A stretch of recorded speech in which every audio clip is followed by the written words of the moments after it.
ദിക്ർ, അല്ലാഹുവിനെ കുറിച്ചുള്ള സ്മരണ.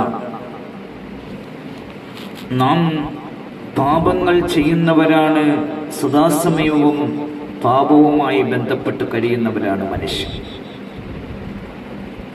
അല്ലാഹുവും മനുഷ്യനും മാത്രമറിയുന്ന രഹസ്യമായ ചില പ്രവർത്തനങ്ങൾ, അത് കൂടുതലും പാപങ്ങളിലേക്കാണ് എത്തുന്നത്. ഈ രഹസ്യമായി ചെയ്യുന്ന പാപങ്ങളായ പ്രവർത്തനങ്ങൾ അത് നമുക്ക് നാളെ ആഖിറത്തിലേക്ക് വളരെയധികം ബുദ്ധിമുട്ടാകും. നമ്മുടെ ഹൃദയത്തിനെ മാറ്റം വരുത്തണം. ഹൃദയത്തിലുണ്ടാകുന്ന കുശുമ്പ്, കുന്നായ്മ, വെറുപ്പ്, വിദ്വേഷം, ഇതെല്ലാം സംസ്കരിച്ച്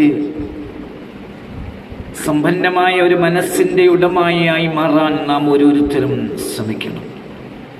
ദിക്റുല്ലാഹി യുഗയ്യിറു ഖുലൂബൻ നാസ്.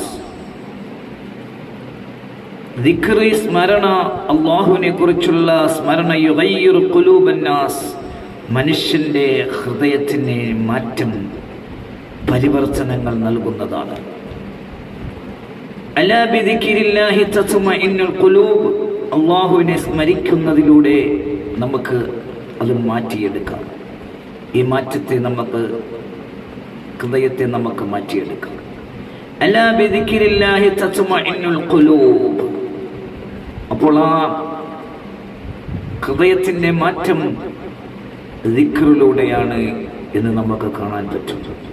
അതിന് ശാന്തി ലഭിക്കണമോ, ഹൃദയത്തിന് ശാന്തി ലഭിക്കണമോ, അതിന് ഈ ഒരു രീതിയിൽ ദിക്ർ കൊണ്ടേ ആകുകയുള്ളൂ. ദിക്റുനാ മഹാ തഫ്വീൽ കുല്ലി ഷൈഇൻ ഇലല്ലാഹി ഹുവ നജാനാ ഫിൽ ഹയാത്ത്. അല്ലാഹുവിലേക്ക് സർവ്വതും ഭരമേൽപ്പിക്കലാണ്.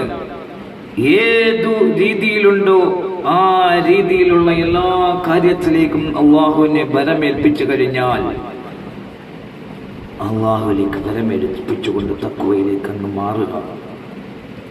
ആ ഒരു രീതിയിൽ ദിക്ർ നമുക്ക് എന്ത് ചെയ്യാം, മാറ്റിയെടുക്കാൻ പറ്റും. നമ്മുടെ ദിക്ർ എന്ന് പറഞ്ഞാൽ എല്ലാ കാര്യത്തിനും അല്ലാഹുവിലേക്ക് ആക്കി കഴിഞ്ഞാൽ ഹുവ നജാനാ ഫിൽ ഹയാത്ത്, അത് നമുക്ക് വിജയമാണ്, ജീവിതത്തിലേക്ക് ഒരു വിജയമാണ്.